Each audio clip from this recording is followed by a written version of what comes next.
Ismail berikut ini. Menjadi saksi dan mengabadikan persidangan ini, karena bagi kita tentu persidangan ini ke depan akan banyak membawa pengaruh terhadap kehidupan kita berbangsa dan bernegara. Itu yang pertama yang saya ingin sampaikan. Kemudian yang kedua, ya, persidangan ini seperti saudara-saudara tadi dengar bahwa ini akan dilanjutkan pada tanggal 5 Februari ketika karena pihak KPK belum hadir, ya, menghadiri persidangan. Kita harapkan bahwa nanti, ya, persidangan itu tentu akan dilakukan secara maraton sesuai dengan ketentuan yang ada. Kami diberi kesempatan untuk menghadirkan saksi dan ahli, begitu juga KPK diberi kesempatan atau mau menghadirkan saksi dan ahli di dalam perkara ini. Sebab bagaimanapun juga buat kita yang penting sebenarnya apakah penetapan tersangka ini sah atau tidak sah. Karena bagaimanapun juga Pak Hasto ini kan disangka melakukan dua perbuatan, yaitu melakukan suap dan yang kedua menghalang-halangi penyidikan. Nah, dalam permohonan pra-peradilan ini sebagai informasi awal perlu kami sampaikan, inilah yang kami persoalkan. Bukti permulaannya itu apa? Ada atau tidak? Karena menurut hemat kami, kalau kita bicara tentang bukti permulaan, maka bukti permulaan itu adalah bukti yang merupakan inti dari delik yang dipersangkakan. Jadi kalau misalnya suap, apakah ada keterangan atau ada saksi yang menerangkan dan ada buktinya bahwa Mas Hasto ini menyuap? Ya, sementara di dalam putusan perkara-perkara yang lalu tidak ada. Nah, ini yang pertama kami ingin tegaskan. Kemudian yang kedua, bahwa dia juga disangka melakukan perbuatan menghalang-halangi penyidikan. Nah, ini juga yang kami persoalkan di proses pra-peradilan ini, bukti permulaan menghalang-halangi penyidikan ini benar ada atau tidak.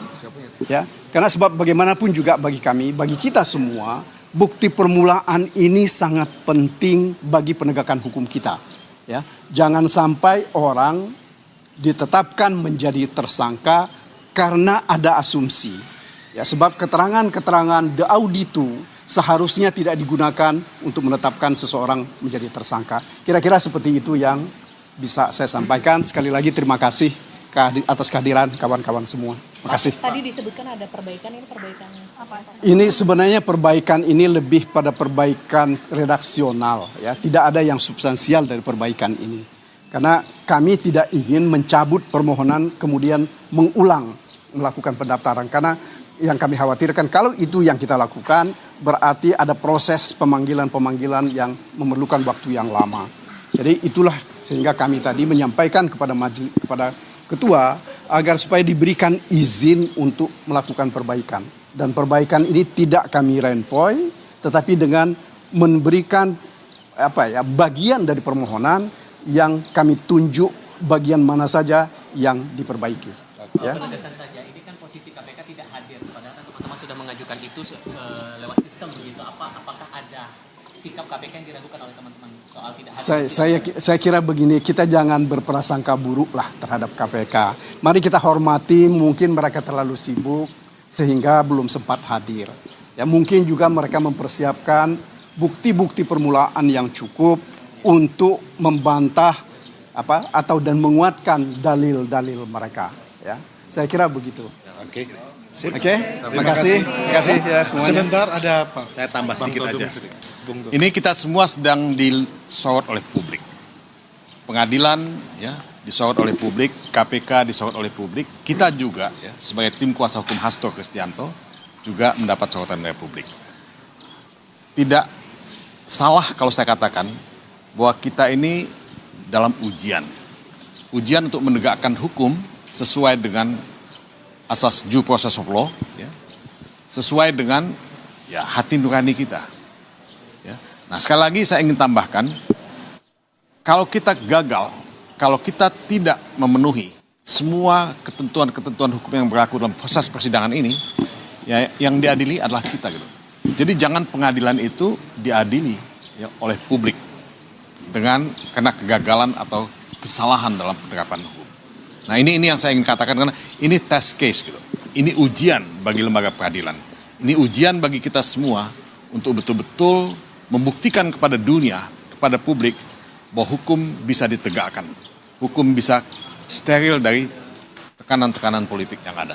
Ya, itu aja tambahannya. Makasih. Makasih. Makasih. Terima kasih, Bang. Makasih.